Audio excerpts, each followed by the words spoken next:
அனைவருக்கும் வணக்கம்பா.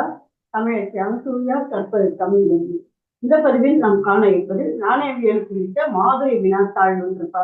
இன்றைக்கு 3வது வினாத்தாள் பார்க்கின்றோம். புதிய தகவல்கள் இருக்கின்றன, அதனால் வீடியோவை முழுமையாக பாருங்கள். நன்றிப்பா. வாங்க வீடியோக்குள்ள போகலாம்.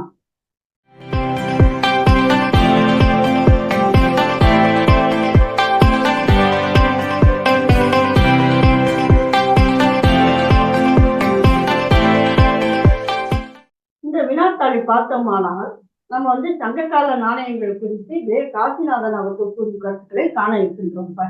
சரிங்களா? இப்போ இது முதல் வினா. சோழர் குலம் காத்தவன் என்று யார் யாரை சிறப்பித்து பாடியுள்ளார்?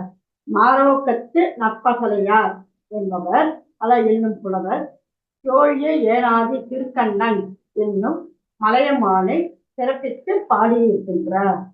சரிங்களா?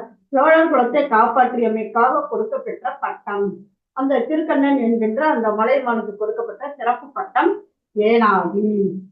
சரிங்களா? ஏனாதி என்பது யாருக்கு கொடுக்கப்படும் பட்டம் என்று எந்த நூல் குறிப்பிடுகிறது? படைத்தலைவர் சிறந்தவருக்கு கொடுக்கப்படும் பட்டம் என்று குறுந்தொகை குறிப்பிடுகின்றது. சரிங்களா? அடுத்த வினா.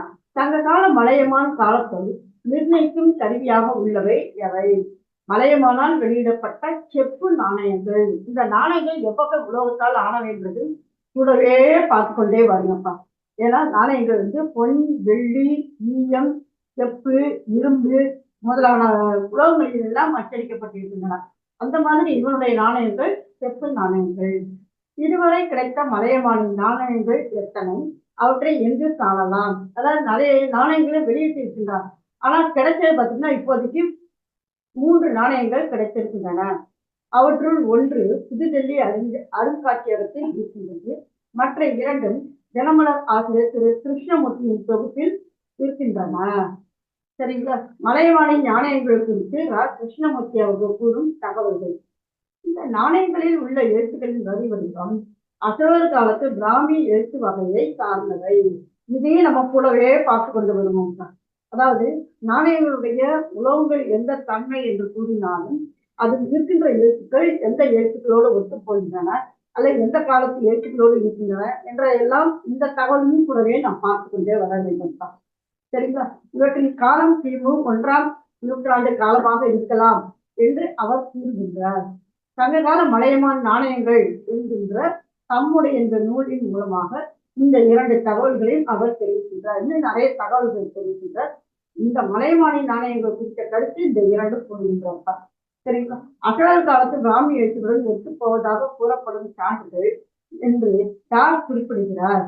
அதாவது இலங்கை ஆய்வாளர் டாக்டர் பரண விதானன் என்பவர் இந்த கருத்துக்களை எல்லாம் தெரிவிக்கின்றார்.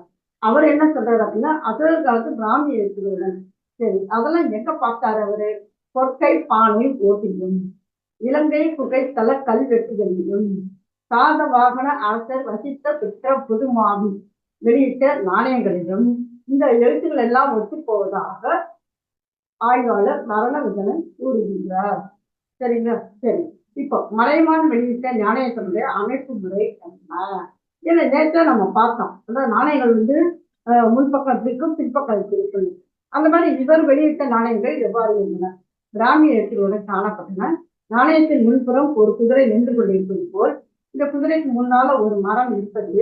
இந்த நாணயங்களில் எழுத்துக்கள் அச்சிடுவது போன்று சங்ககால நாணயங்களில் எழுத்துக்கள் கடிகார நேர்சுற்று அமைப்பு, கிளாக் வைஸ் அப்படின்னும். இப்போ கடிகாரம் எப்படிதானே சுற்றுது, அந்த மாதிரி அமைப்புல இந்த எழுத்துக்கள் இருக்கின்றன. ஆனால் எழுத்துக்களை பக்கவாட்டில் வைத்து பார்த்தால்தான் தெரியும். சரிங்களா? இப்ப பாருங்க, சான்று பாருங்க. ஒரு படம், குறியீட்டு படங்கள் இருக்கின்றன. இந்த மற்ற குறிப்புகளுக்கான படங்கள்லாம் இப்ப அடுத்தடுத்து வர வினாக்களின் மூலமாக நம்ம பார்ப்போம். இப்போதைக்கு அவருடைய பெயர் மலையமான் என்று பொறிக்கப்பட்ட அந்த பெயர் கொண்ட அந்த நாணயத்துடைய இது பாருங்க எப்படி இருக்கு. சரிங்களா? இவை எல்லாம் ஒவ்வொன்றும் ஒவ்வொரு குறியீடு ஒவ்வொரு பொருளை உணர்த்துகின்றன.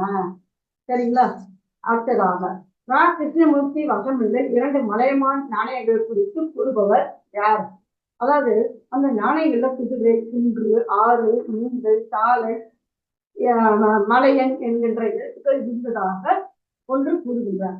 அடுத்து இரண்டாவதாக இன்னொரு வகை நாணயங்கள், அது எழுத்து இல்லாமல், இந்த எழுத்து மின்னுக்கு இந்த எழுத்துக்கள் இல்லாமல், குதிரை, அங்குசம், நந்தி பாதம், நந்தி பாதம்னா எழுத்துடைய பாதம், இவையெல்லாம் இருக்கின்றன என்று அவர் கூறுகின்றார். சரிங்களா? மலையமான் நாணயங்களில் உள்ள மற்றொரு சிறப்பு யாது? எல்லா நாணயங்களும் 6 மீன்களும் பொறிக்கப்பட்டு இருக்கின்றன. அதே மாதிரி உஜ்ஜயினி நகர நாணயம் வந்து, அதாவது வேளாண் மத்திய பிரதேசத்தை சார்ந்தது. அந்த நாணயம், மதுரா நாணயம், சாதவாகன நாணயம் ஆகிய எல்லாவற்றையும் பார்த்தோமானால் இந்த 6 மீன்களும் லட்சணை பொறிக்கப்பட்டு காணப்படுகின்றன. இதுதான் மலையமான் நாணயங்களுடைய மிக சிறப்பான ஒன்று. இது ரொம்ப வித்தியாசமான கருத்துப்ப, நன்றாக நினைவில் வைத்திருங்கள். சரிங்களா? சரி, இந்த நாணயங்கள் வெளியிட்ட ஊர்கள் எங்கிருந்த? யமுனா, பினார், பெய்கார், நர்மதை நதிக்கரைகளில் இந்த நாணயங்கள் வெளியிடப்பட்டன.